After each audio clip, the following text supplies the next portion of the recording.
Assalamualaikum warahmatullahi wabarakatuh. Perkenalkan, nama saya Meta Yuni Damayanti, NIM 2019-12208 dari kelas paralel dari Prodi Akuntansi, Universitas Muria Kudus.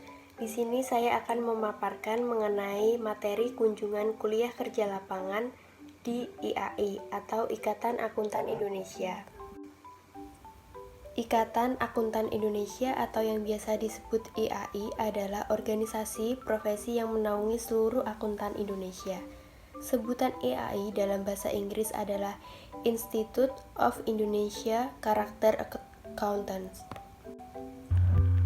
IAI menjadi satu-satunya wadah yang mewakili profesi akuntan Indonesia secara keseluruhan, baik yang berpraktik sebagai akuntan sektor publik, akuntan sektor privat, akuntan pendidik, akuntan publik, akuntan manajemen, akuntan pajak, akuntan forensik, dan yang lainnya.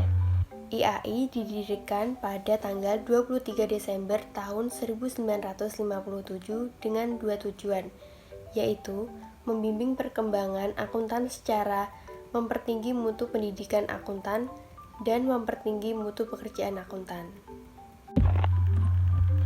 IAI juga bertanggung jawab menyelenggarakan ujian sertifikasi akuntansi profesional atau yang biasa disebut ujian karakter accountant CA Indonesia, menjaga kompetensi melalui penyelenggaraan pendidikan profesional berkelanjutan, menyusun dan menetapkan kode etik, standar profesi, dan standar akuntansi, menetapkan penegakan disiplin anggota, serta mengembangkan profesi akuntan Indonesia.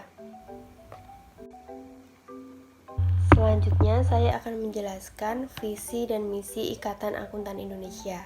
Visi Ikatan Akuntan Indonesia adalah menjadi organisasi profesi terdepan dalam mengembangkan pengetahuan dan praktek akuntansi, manajemen bisnis dan publik, yang berorientasi pada etika dan tanggung jawab sosial, serta lingkungan hidup dan perspektif nasional dan internasional. Misinya yaitu yang pertama, memelihara integritas, komitmen, dan kompetensi anggota dalam pengembangan manajemen bisnis dan publik yang berorientasi pada etika, tanggung jawab, dan lingkungan hidup. Yang kedua, mengembangkan pengetahuan dan praktek bisnis, keuangan, atestasi, dan non-atestasi, dan akuntan bagi masyarakat. Yang ketiga, berpartisipasi aktif di dalam mewujudkan good governance melalui upaya yang sah dan dalam perspektif nasional dan internasional. Maksud dan tujuan dan fungsi IAI. IAI bermaksud menghimpun profesi akuntan Indonesia untuk menjadi penggerak pembangun nasional dalam mewujudkan masyarakat adil dan makmur berdasarkan Pancasila dan Undang-Undang Dasar 1945. IAI juga bertujuan mengembangkan dan mendayagunakan profesi akuntan Indonesia sehingga terbentuk suatu cipta dan karya akuntan Indonesia untuk didamahbaktikan bagi kepentingan bangsa dan negara. IAI juga berfungsi sebagai wadah komunikasi yang menjembatani berbagai latar belakang, tugas, dan bidang pengabdiannya untuk menjalin kerjasama yang bersifat sinergi secara serasi, seimbang, dan selaras. Selanjutnya, peran penting IAI adalah menciptakan laporan keuangan berkualitas, memberi perlindungan nilai bagi organisasi dan masyarakat, mendukung pertumbuhan ekonomi. IAI juga sebagai Engine of Reform Indonesia. Ikatan Akuntansi Indonesia adalah profesi yang menuntuni seluruh akuntan Indonesia atau IAI yang didirikan di Jakarta pada 23 Desember tahun 1957. IAI juga memiliki perwakilan wilayah di 34 provinsi.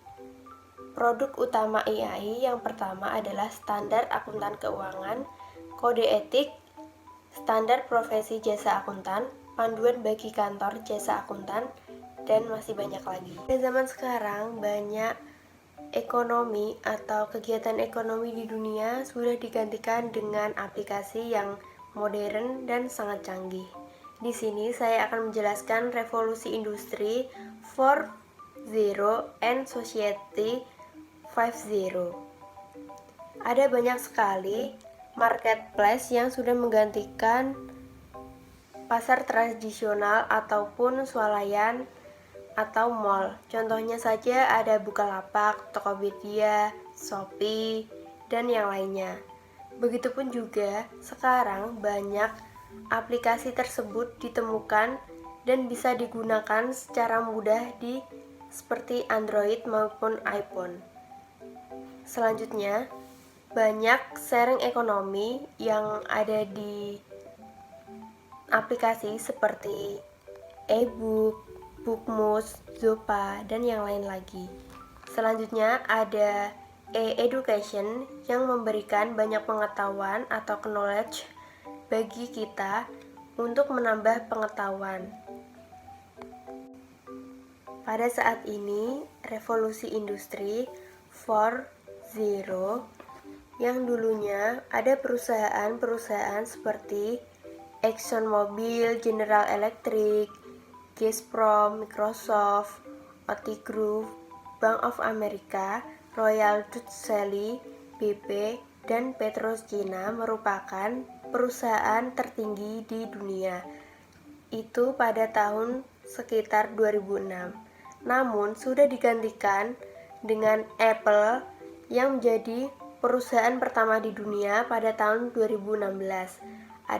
Yang pertama ada Apple, Alphabet, Microsoft, Berkshire Hathaway, ExxonMobil, Amazon, Facebook, Johnson & Johnson, General Electric. Revolusi industri 4.0 munculnya industri yang baru yang diakibatkan oleh agen perubahan baru. Transformasi digital dan eksistensi akuntan masa depan yaitu harus lebih relevan, strategis, dan kreatif dari sebelumnya. Yang pertama, profesi telah bergerak jauh melampaui pembukuan dan penggajian belaka dan seperti penggandaan mitranya. Profesi ini mengambil peran yang semakin strategis untuk bisnis yang berpikiran maju. Yang kedua, teknologi akan mendukung, bukan menggantikan, akuntan. Untuk bisnis yang siap memanfaatkan potensi alat digital, perubahan ini adalah peluang, bukan ancaman. Dan yang terakhir, akuntan dapat memanfaatkan data keuangan untuk mendorong inovasi yang membangun rantai pasokan yang lebih tangguh dan gesit, secara mengembangkan rencana bisnis apa yang harus dilakukan sebelumnya. Nah, apa sih yang bisa dilakukan seorang akuntan yang bermanfaat di masa depan? Seorang akuntan harus mempunyai keahlian yang lebih berbeda dengan yang lain dan ketajaman teknis yang lebih besar yang diperlukan. Selanjutnya, akuntan harus memiliki fokus pada pendidikan seumur hidup dan pengembangan keterampilan. Selanjutnya, akuntan harus memiliki Yang ketiga, akuntan harus memanfaatkan alat manajemen data untuk membuat keputusan yang lebih baik. Yang keempat, mengambil keuntungan penuh dari otomatisasi. Dan yang terakhir, seorang akuntan harus bisa memainkan peran yang lebih kreatif dan strategis di dalam perusahaan. Masih banyak profesi akuntan saat ini, contohnya adalah akuntan pajak, akuntan syariah, akuntan pendidik, akuntan berpraktik, internal auditor, external auditor, compliance officer, corporate governance specialist, akuntan manajemen, dan akuntan sektor publik. Sekian penjelasan pemaparan materi Ikatan Akuntan Indonesia dari saya. Mohon maaf bila ada kesalahan. Semoga bermanfaat. Wassalamualaikum warahmatullahi wabarakatuh.